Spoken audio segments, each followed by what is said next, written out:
যদি একটা লাগায় যান আমরা গেলে ঝামেলাটা কম হবে। একটা লাগাই তো করলাম, আমরা থাকলে মিডিয়ারা এই করবো সেই করবো।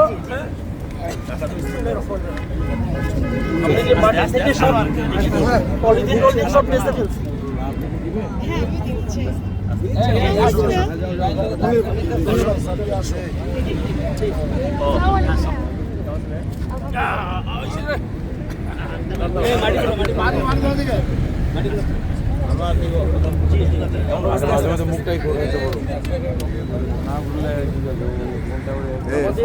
সারাদিনই আমরা কাজ করবো, করে আমরা আপডেট দিয়ে দিই এবং সব বড় বড় গাছ আসবে।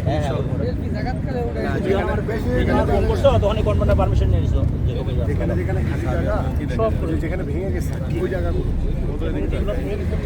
চলো চলো চলো চলো চলো। ঠিক আছে, এটা হচ্ছে সিজিএম।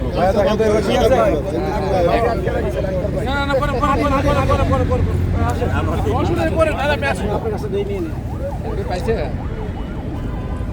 আপনারা যত যাই লাগান নামা মারাই।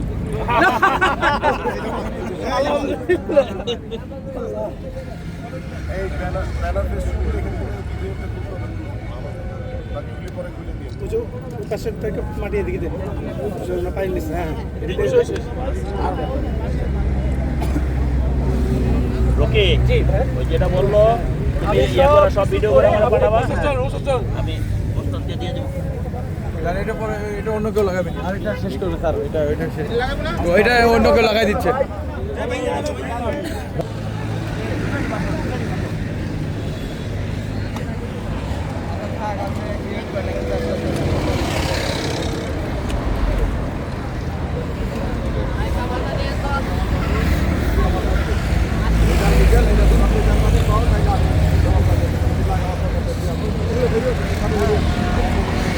স্তূপে পরিণত ছিল, আজকে এটি একদম পরিষ্কার পরিচ্ছন্ন আগের সেই স্বরূপে ফিরে এসছে।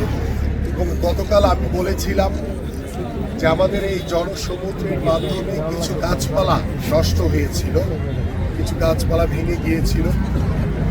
আমরা দলীয়ভাবে সিদ্ধান্ত নিয়ে ঢাকা মহানগর উত্তর বিএনপি আজকে সকাল থেকে আমাদের প্রত্যেকটি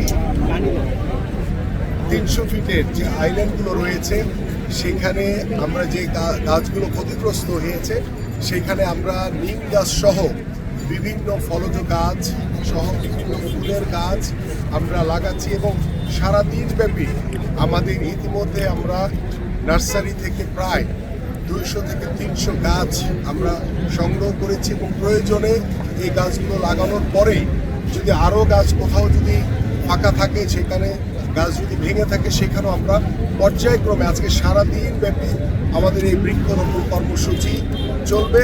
এবং আমাদের এই বৃক্ষরোপণের মাধ্যমে আমরা যে বিষয়টি বলতে চাই যে সব কিছুর ঊর্ধ্বে হচ্ছে আমার বাংলাদেশ, সবার আগে বাংলাদেশ।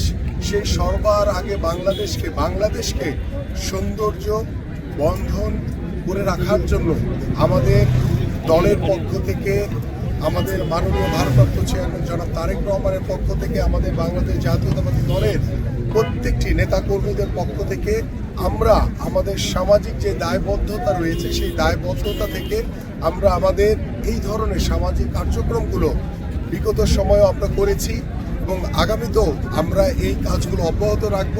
এবং আগামী সামনে নির্বাচনকে সামনে রেখে আমরা যেই মেসেজটি দিতে চাই সেটি হচ্ছে যে বাংলাদেশ আমাদের সবার, এবং বাংলাদেশের বিরুদ্ধে দেশে বসে যারা বিভিন্নভাবে ষড়যন্ত্র করার চেষ্টা করছে, যারা আগামী নির্বাচনকে বানচাল করার একটি অপচেষ্টা করছে, বাংলাদেশের মানুষ এবং বাংলাদেশ জাতীয়তাবাদী দল বিএনপি আমরা সকলেই ঐক্যবদ্ধভাবে গত 17 বছর যেভাবে ওই স্বৈরাচারের বিরুদ্ধে আন্দোলন করেছি, সংগ্রাম করেছি, ঠিক একইভাবে সকল ষড়যন্ত্র মোকাবেলা করে আগামীর ফেব্রুয়ারি নির্বাচনকে আমরা একটি অবাধ সুষ্ঠু নিরপেক্ষ নির্বাচনের মাধ্যমে আমরা বাংলাদেশে একটি জনগণের সরকার প্রতিষ্ঠিত করব। এবং আমরা কোনো প্রতিশ্রুতি নয়, আমাদের মাননীয় ভারপ্রাপ্ত চেয়ারম্যান জনাব তারেক রহমান বলেছেন যে we have a plan for the people, for the country. So আমরা সেই কাজগুলো যেই পরিকল্পনাগুলো আমরা হাতে নিয়েছি সেই পরিকল্পনাগুলো আমরা পরিপূর্ণভাবে বাস্তবায়ন করতে চাই।